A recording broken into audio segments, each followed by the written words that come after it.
I don't know why we can't get rid of Stephanie White. It's almost like Caitlin Clark can't shake this lady.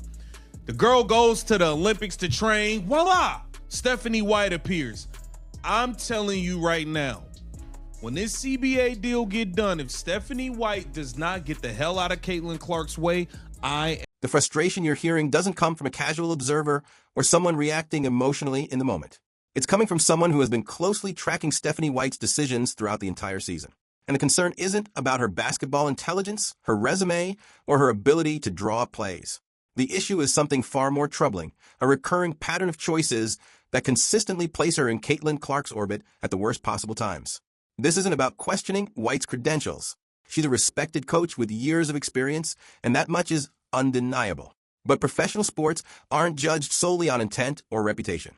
They're judged on outcomes, optics, and timing. And when you step back and look at the broader picture, a pattern emerges that's difficult to ignore.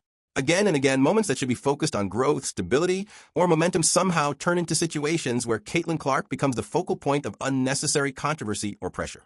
That's what makes this so concerning. Caitlin Clark isn't just another talented player. She's the most valuable asset the WNBA has had in decades. Every decision made around her carries weight far beyond one team or one season.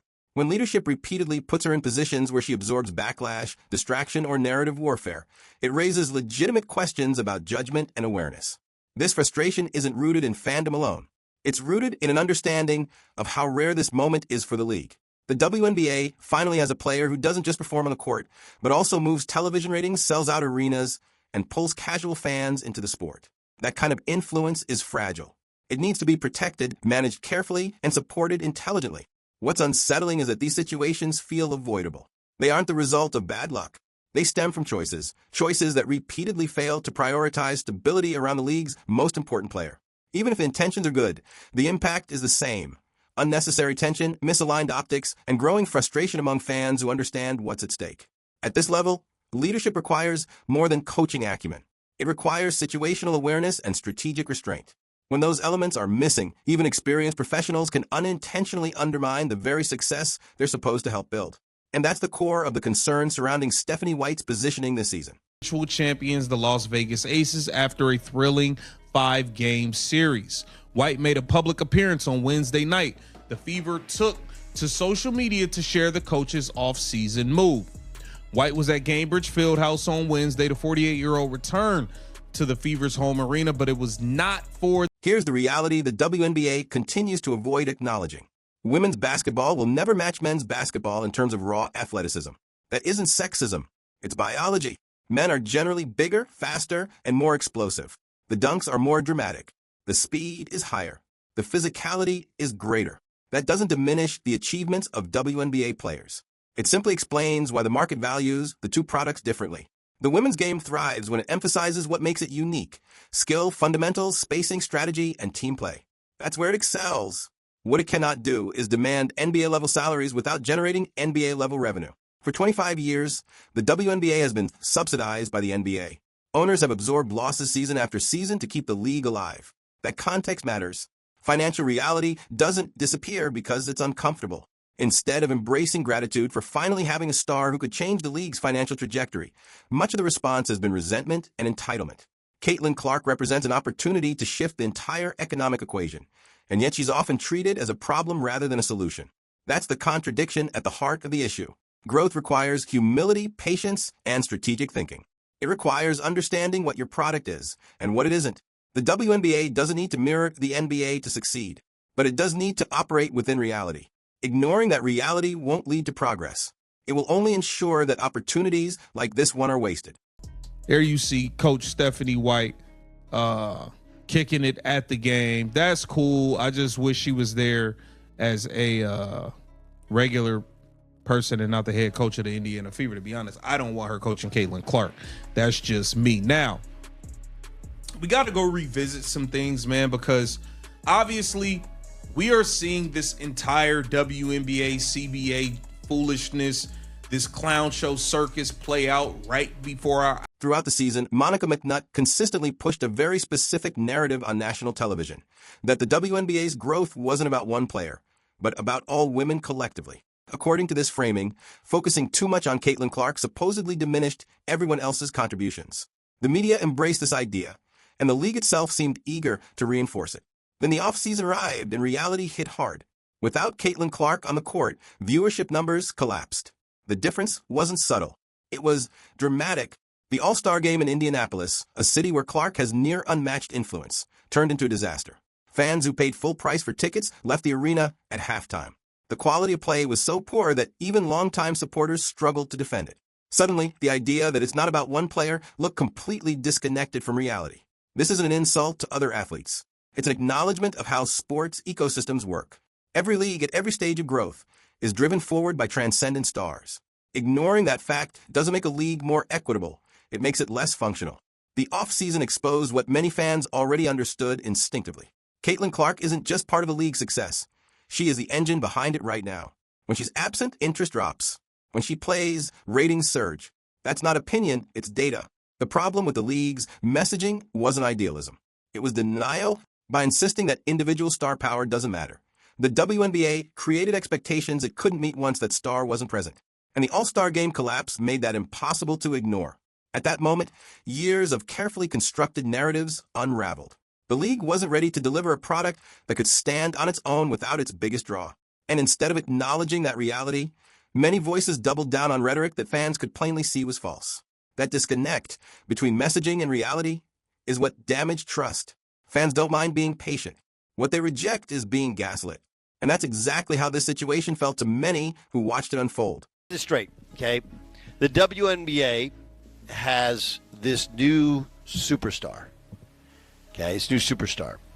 And they have a chance with all of the dysfunctions in other sports to capitalize on the momentum of the sport. And over the weekend in Indianapolis, where one, Caitlin Clark owns that town, two, they've been selling out the Pacers Arena for WNBA games. And there's a tremendous... Doug Gottlieb summarized the situation perfectly. The WNBA had momentum unlike anything it had seen before. A true superstar capable of transcending the sport. A basketball-obsessed city in Indianapolis fully invested in the team. Sold-out arenas. National media attention. Everything a league could hope for during a once-in-a-generation opportunity. And then came the self-inflicted damage. At the All-Star Game, players wore shirts demanding higher pay. Public protests took center stage. Subtle jabs were directed at Caitlin Clark for not participating in those protests. And then, to make matters worse, the product on the court was embarrassingly poor. The optics couldn't have been worse. You cannot demand increased compensation, respect, and visibility while simultaneously delivering a performance so bad that fans walk out before halftime. That contradiction undermines every argument being made. Fair or not, perception matters. And in that moment, the league looked entitled rather than empowered. This wasn't about the legitimacy of labor concerns. Those discussions matter. But timing matters too. When you're finally capturing the attention of casual fans and mainstream audiences, you don't shift the focus away from a product, especially when the product isn't ready to carry that weight. The All-Star Game should have been a celebration of growth. Instead, it became a case study in how quickly momentum can evaporate when priorities are misaligned. Fans didn't tune in for political statements or internal disputes. They came to see elite basketball. What they got instead was a lecture followed by a poor showing. The result was predictable. Viewership suffered, public sentiment shifted, and a moment that should have strengthened the league ended up reinforcing skepticism. This wasn't bad luck. It was bad strategy. They came out in the court with T-shirts saying, "Pay us what you owe us," and Caitlin Clark didn't play, and then they played a worse version of the NBA All-Star Game, which everybody has rightfully been critical of. And after the game... And that's what was so crazy about it. It's like, y'all did all of this, pay us what you owe us. Y'all felt so entitled. Y'all did all of this stuff publicly, and then y'all publicly gave one of the most embarrassing performances ever. It was unwatchable. It was awful. The people were leaving. People that bought tickets and paid were leaving at halftime. It was so bad. It's just like, come on, man. There was then subtle jabs thrown at Caitlin Clark and her team. Let's lay out the facts clearly before emotions or narratives get in the way. Stephanie White just completed her first season as head coach of the Indiana Fever after spending 2 years with the Connecticut Sun. She's a former WNBA Coach of the Year. On paper, this looks like a perfect situation. A respected coach returning to her home state to guide the league's most high-profile star. But what the official story doesn't fully address is how chaotic the season actually was. From an injury standpoint alone, the Fever's year was disastrous. Caitlin Clark, Kelsey Mitchell, and 3 other key rotation players all suffered season-ending injuries before the playoffs even began. By the time Indiana reached the semifinals, they were barely holding together, operating with a severely depleted roster. The Fever ultimately lost to the Las Vegas Aces in 5 games, and many observers praised White simply for getting the team that far under those circumstances. On the surface, that praise seems reasonable. But if you were paying close attention all season, you likely noticed something else, something that had little to do with wins or losses. What stood out wasn't just the injury management or rotation challenges. It was how often external narratives seemed to collide with the team at the worst moments.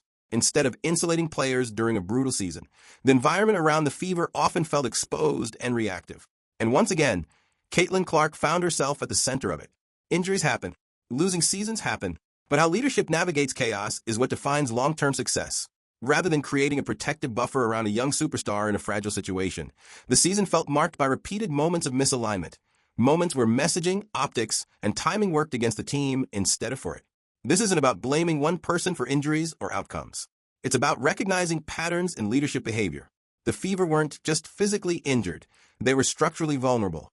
And when a franchise is vulnerable, every public-facing decision matters more. That's why simply praising a playoff appearance misses the bigger picture. Coaching isn't just about surviving adversity. It's about minimizing collateral damage while doing so. And when you examine this season closely, the collateral damage, particularly surrounding the league's most valuable player, becomes impossible to ignore.